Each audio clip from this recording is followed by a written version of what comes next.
spell it with a C, or you can spell mollusks with a K. Both spelling is correct. And the study of mollusks is called malacology.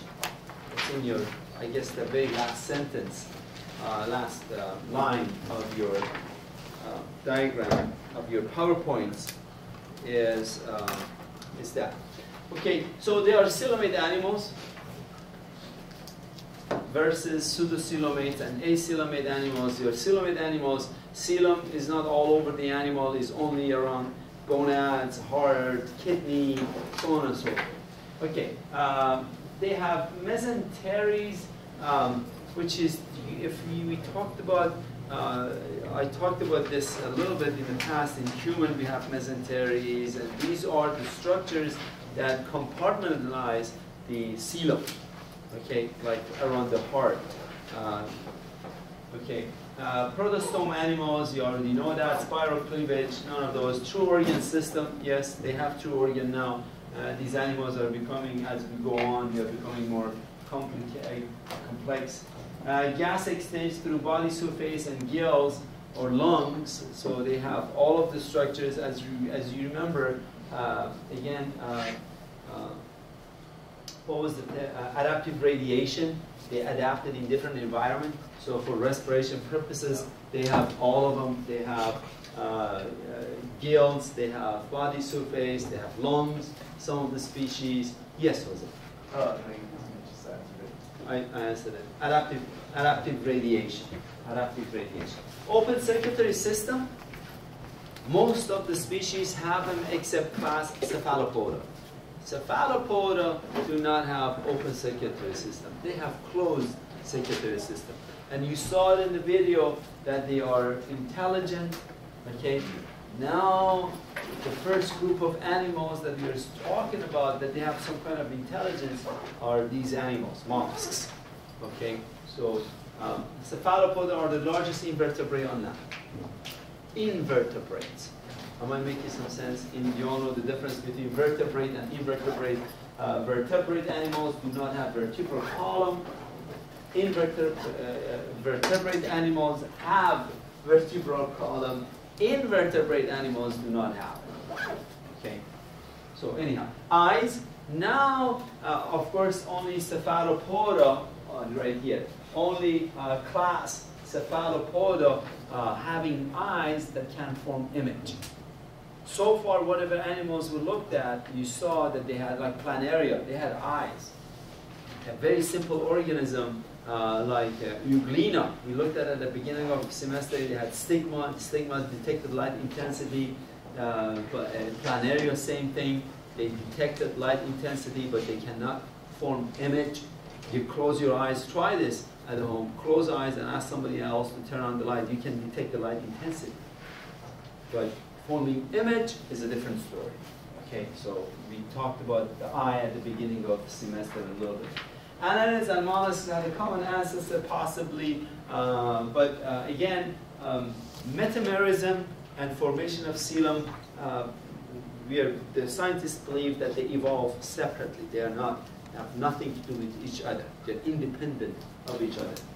Coelom, formation of coelom, and segmentation. Okay, not metameric animals.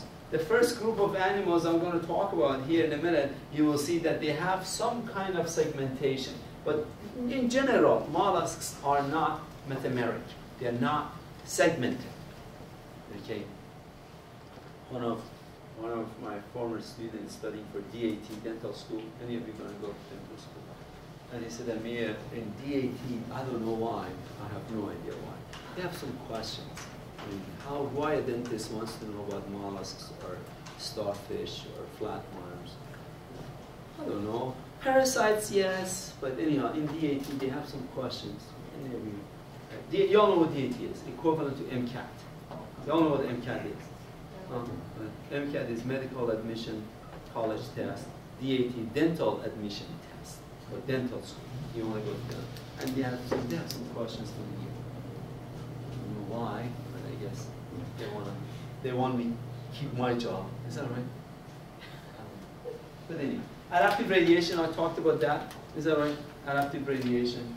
one of the largest animal kingdom after arthropods. I did talk about that last time. So they're the second largest phylum in animal kingdom. Something for your final exam that you're supposed to know, characteristics of each phylum.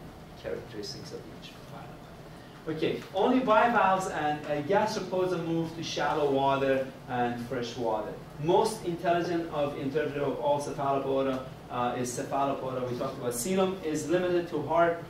Some gonads are part of kidney. I talked about that. Body contains head, foot portion, and visceral mass. In some species, the visceral mass is in the foot. And you will see the models of the clam we have right here. Quickly, I'll show it to you guys. We have 3-4 models of these guys. So here is the foot of the animal right here. And you have a lot of visceral mass here. You have the gonads, intestine, stomach on top. Of course, kidney and heart are a little bit away from the visceral, the foot. This is the foot of the animal, okay? And then they have visceral mass in there. These slides, I'm going to go slower a little bit, but future slides, I'm going to go fast. I would like to finish them all in all of the mollusks, a lot of PowerPoint slides in 1 hour. Let's hope for it. Yes? What is visceral mass? Visceral means this is your visceral, the belly. You know, this is a thoracic portion of the body, the chest area. Our visceral mass is separated from our thoracic by diaphragm. That's us, but not necessarily them. They do not have a thoracic portion. And this is cephalic portion of us. We're talking about cephalic, thoracic, and visceral mass. All of this is visceral mass. So they do not have, well, octopus has cephalic portion, and most everything else in octopus is in cephalic portion, but they do not have a cephalic portion. These guys, they do not have a distinguished head. Okay, here is adaptive radiation. One common ancestor evolved to many different type of species in different niches. Niche environment that organisms can propel, can grow and do well. So those are pretty much it. These two classes, I'm not going to talk about them, okay, because you don't have specimen of them. And shell. There are 3 layers of shell in the lab practical exam, or lecture exam. You will see some question about the shell. You should know, whatever I'm saying, you should know about the shell of these organisms. The shell has 3 layers. Okay, the very outside layer is periostracum.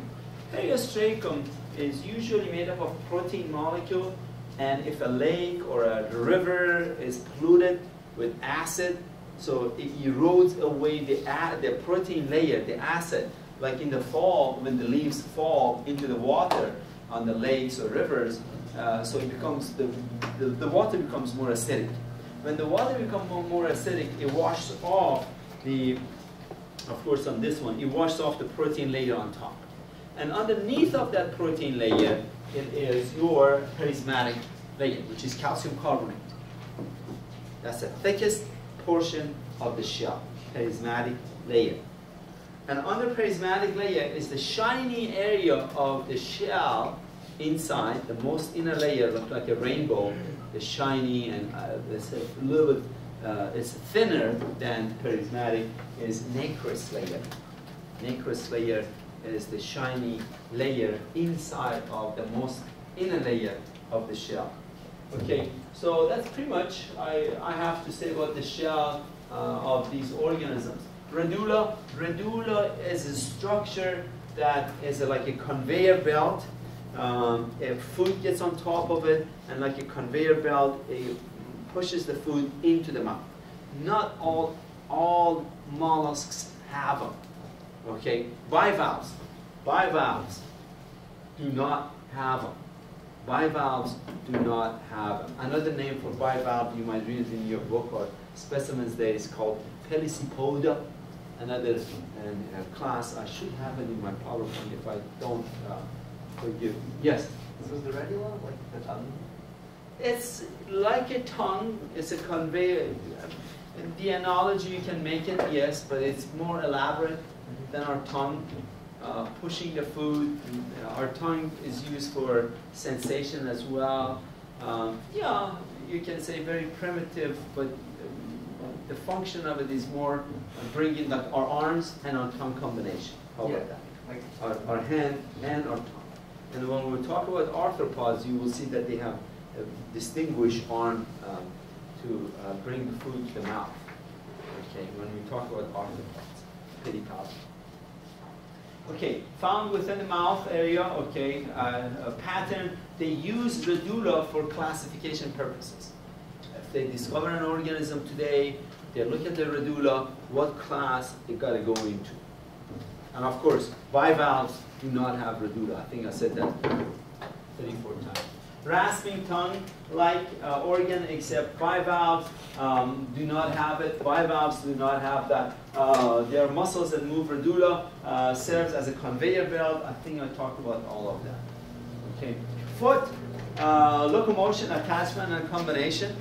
So hatchet foot, that's what I mean by hatchet foot. Like these organisms, clams, have a hatchet foot. Okay. And then hatchet foot in bivalves. Siphons. Siphon is a structure, you guys. They have in-current siphon and ex-current siphon. In-current siphon push the water inside of the animal, and ex-current siphon pushes the water out. It brings the water inside of the animal, and ex-current siphon moves the water out of the animal.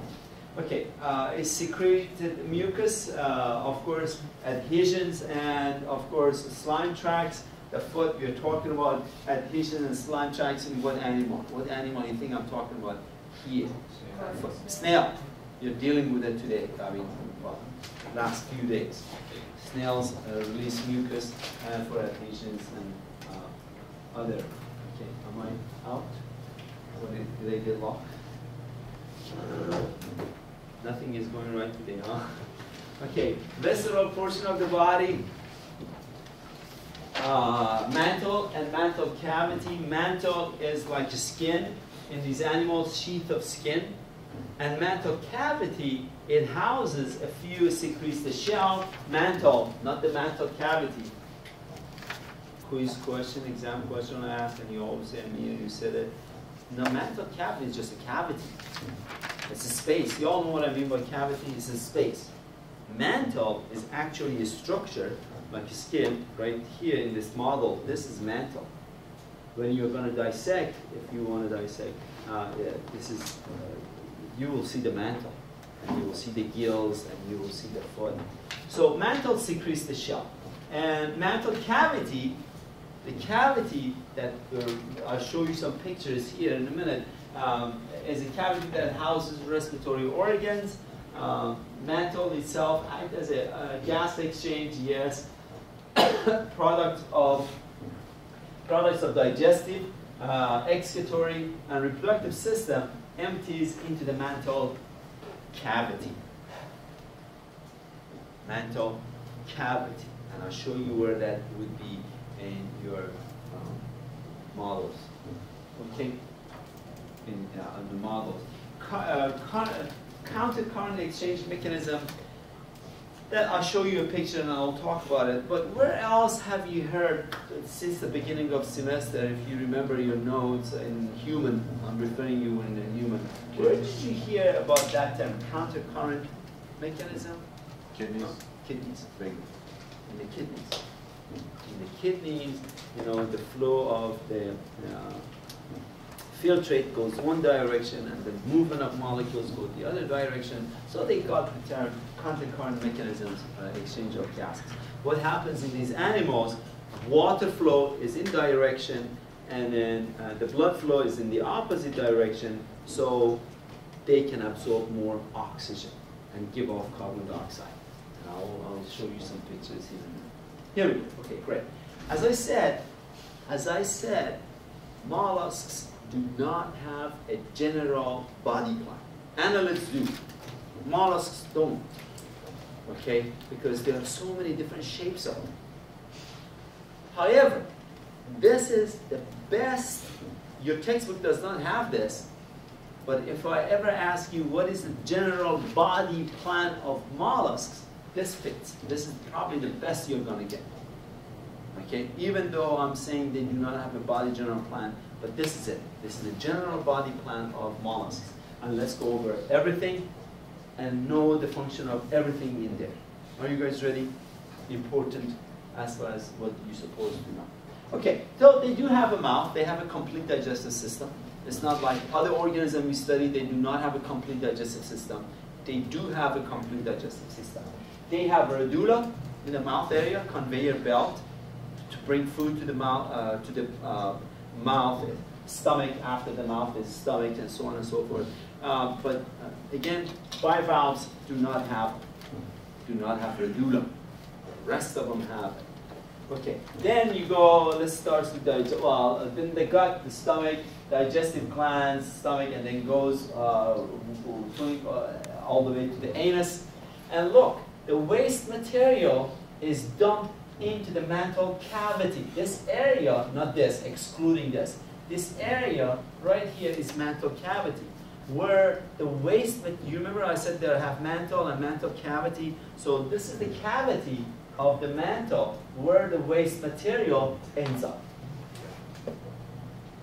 That's one of them. Okay. Then shell, of course, you know 3 layers of shell on top, right? We talked about that. Mantle, underneath of the shell is the mantle. Mantle makes up the shell. Okay. And then blood flow, it's an open circulatory system. You see, it's open. I hope I'm making, it's not a complete loop. And in between, of course, the only way they can show it in this diagram, in between they have sinuses. I hope this is just a diagram. Okay, then they have heart. Around the heart is the coelom, which this layer, the tissue layer here, is pericardium. They did not label it here.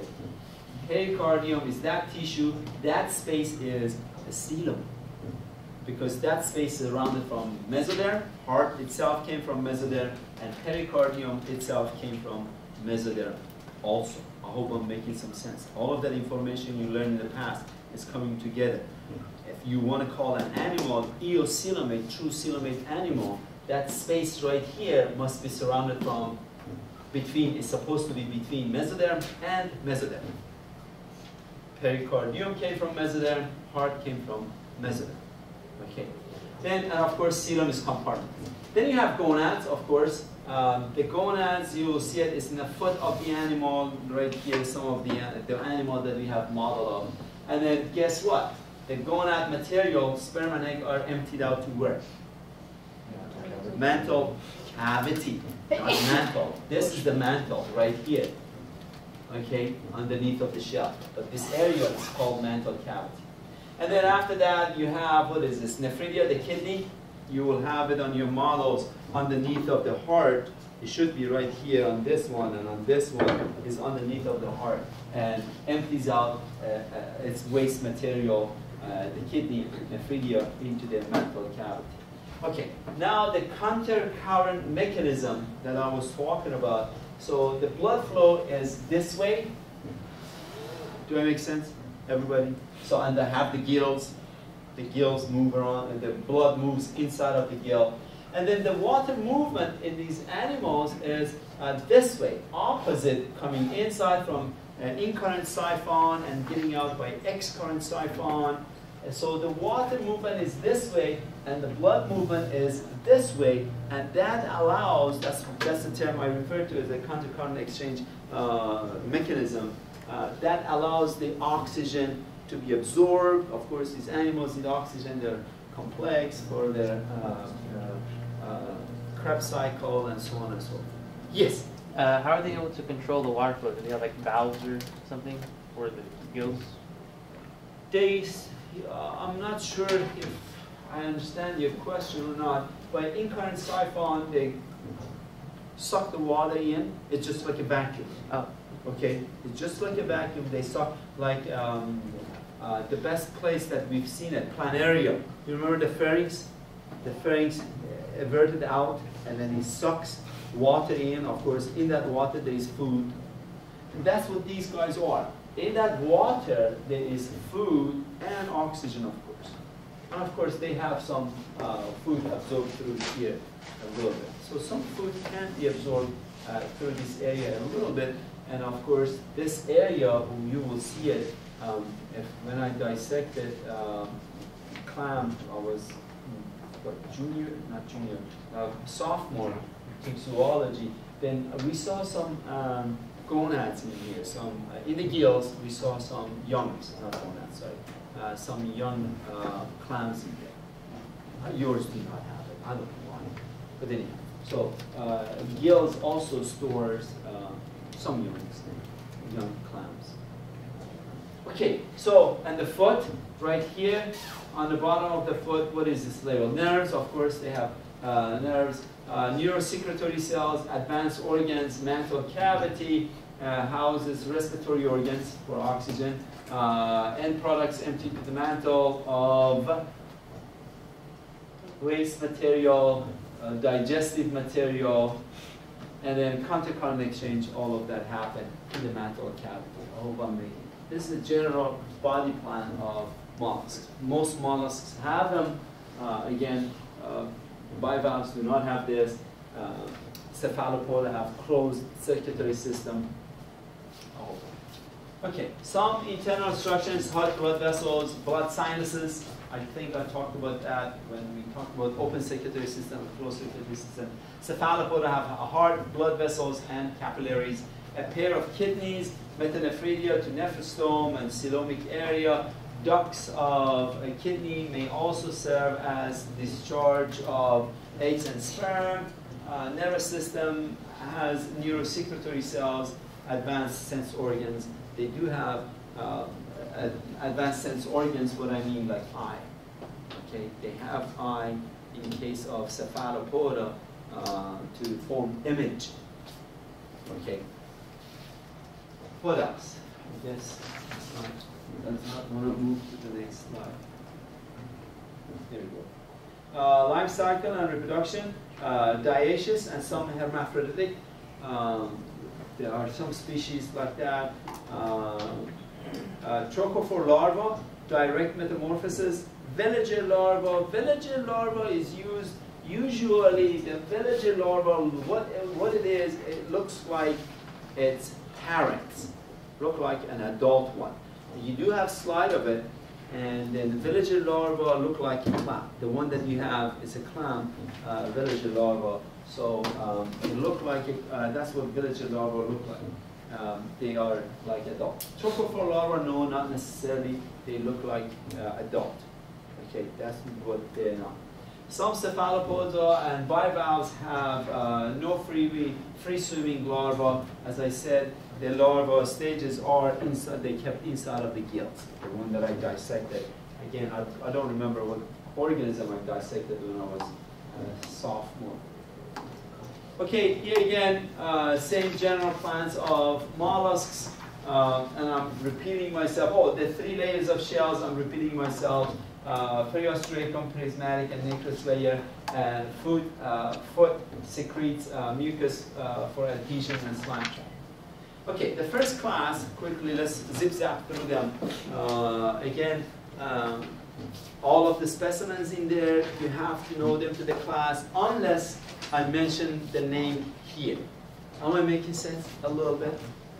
I hope I'm making some sense. So let's zip-zap through them. The Monoplacophora, we do not have a sample of it in the lab. However, we have sample of whatever else I mentioned in the lab. Monoplacophora, we do not have it. Small round shell and creeping foot. That's what organs are serially repeated. Amir, I thought these organisms are not metameric. Yeah, not all of, just like when we say generally, this phylum has open circulatory system. Cephalopoda is an exception. So these are like a few species in here are exception that their organs are repeated. Some sort of metamerism. So maybe they are the most primitive animals since most of them were extinct. Okay, so that's possible. They are the only explanation I have. Your textbook has is possibly they are the most primitive of the mollusks, and most advanced mollusks are what? What do you think are the most advanced mollusks? Yeah, octopus, squids have intelligence, they have vision, they have many special organs, ink sac, okay, and so on and so forth. Larry, you had a question a century ago. When it said thought to be extinct, is that past tense, like we thought they were? Yeah, we found no, some, okay. or? I think my next sentence, oh no, oh, yeah, no. I guess my next sentence should have been here. Recently, I mean recently for me is not, but I think in 1950s, 60s, somewhere in that neighborhood, they found some in Costa Rica, the coasts of Costa Rica. So they are not extinct. We have a few species still. We thought they're extinct, but they're not. For a long time, we thought they're extinct, but they're not. They are found in coast of Costa Rica. We do not have any specimen in the lab. If you refer me to where I can buy some and bring it to the lab, I will. So more stuff for lab practice. Polyplacophora, we do have them. We do have this in the lab. Polyplacophora. Chitin is a common name for this organism. Same pronunciation as chitin. Chemical, you remember this chemical chitin? Right? The only difference is that this is spelled, the animal is spelled with O. The chemical, you're looking at me so puzzled. I mean, I've never heard this word. You remember this? Chitin? It's a sugar molecule that has nitrogen. Okay, but anyhow, that is found in where? In shell of what? Insects. Huh? Insects. Insects, but the animals that we are studying.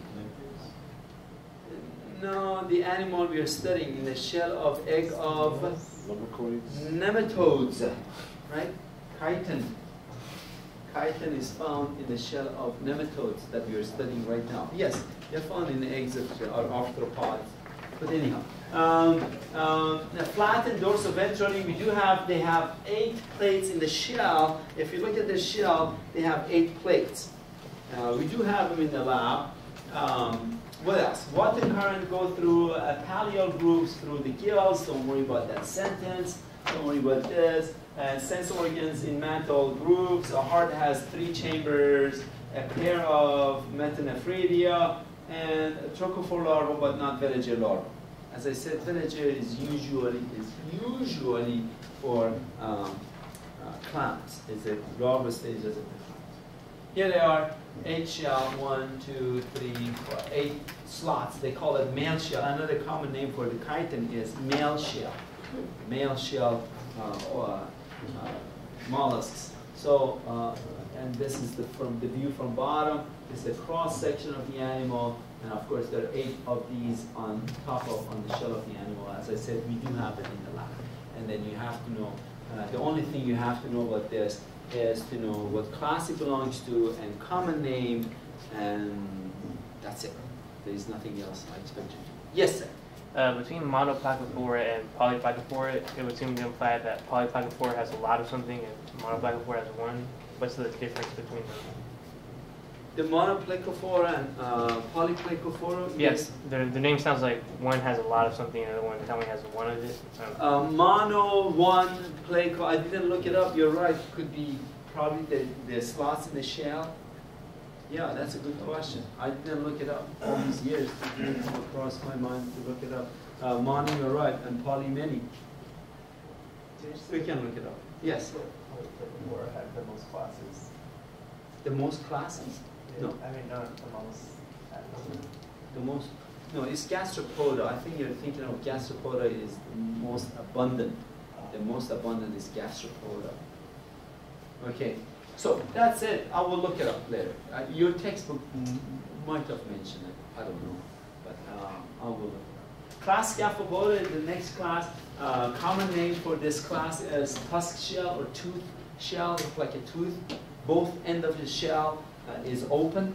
and I'll show you some pictures. Foot into the sand and shell into the water, of course. Cilia extends from tentacles of head. Radula carry food to the crushing gizzard. Sexes are separate, and there is a trochophore larva. American Indian used on the West Coast, on California, Oregon, Washington states, used these shells as a monetary value.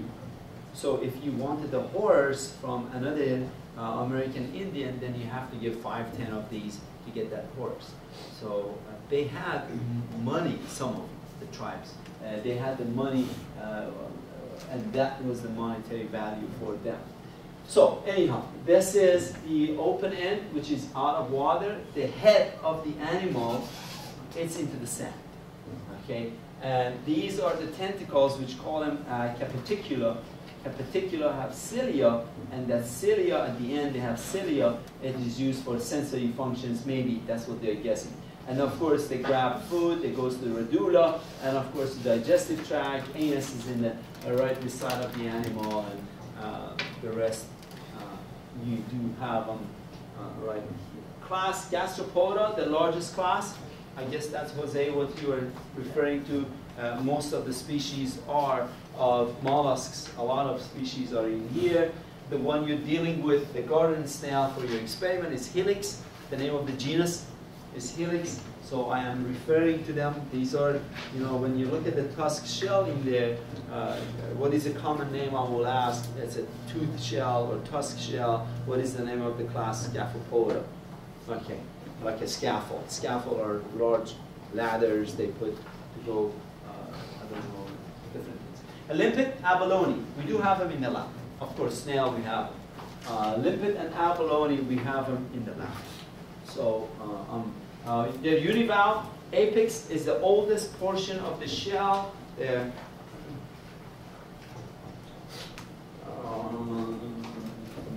Do I have a shell in here? Yes. We had other shells. Oh, here. Let me bring these up so that way. Oh.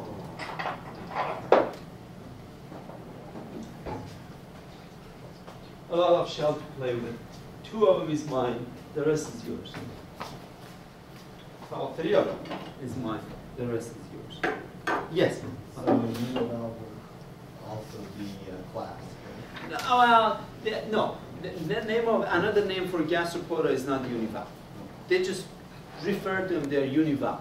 They're one shell, right here, one shell. These are bivalve, right? The clams are bivalve, they have 2 shells. These are univalve. Okay, the apex is the oldest portion of the shell, the very top. The apex is very, very top, is the oldest portion of the shell. Then what? What do we have? Whorl and columella. Whorl is one that was a lab practical exam. See, I put the tape in here. So one complete ring. This one has 1, 2, 3, 4, 5, 6, for example. One complete ring is called a whorl. I hope I'm making some sense. And columella, if you cut some of the species, not all, if you cut the animal longitudinally from top to, from here to here, then inside you will see this is called columella.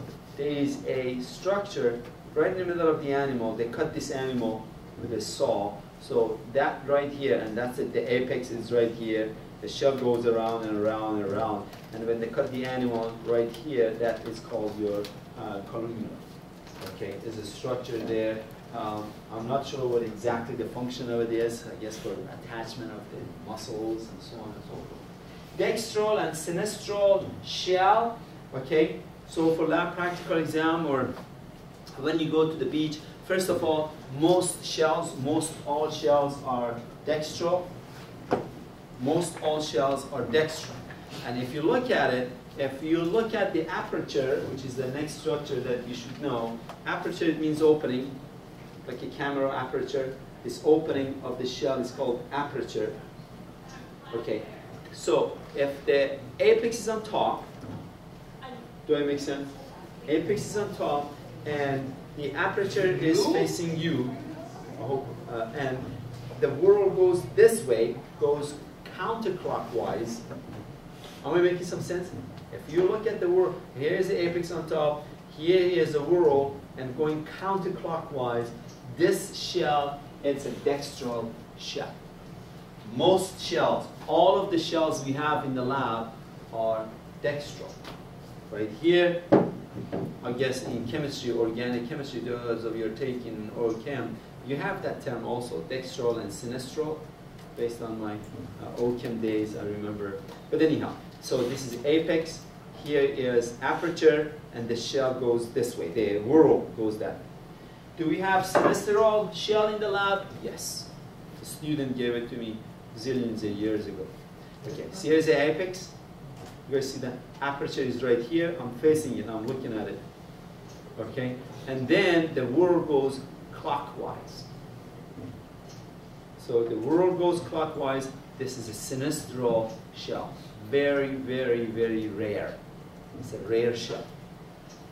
In the lab, you can manipulate the animal or the genes and gives you a sinistral shell, but Mother Nature does not give you too many of them. Yes?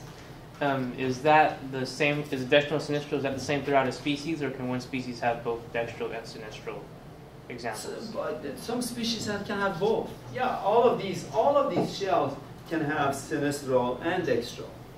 Yeah, it's not one species have them, the other one doesn't have them. All species can have either sinistral or dextral. As I said, all you have in the laboratory, you can manipulate the genes or you can manipulate the animal early on, so they will start making it a sinistral shell. Okay, I hope. Operculum, not all species have operculum. When they cover their aperture with a mantle, right here, the aperture is covered with a mantle, and it's called operculum. Okay? Again, not all species have that. Here is columella, I talked about it right here, and here is the apex, whorl, aperture, inner lip, outer, don't worry about inner lip, outer lip, that's again too much. Siphonal canal.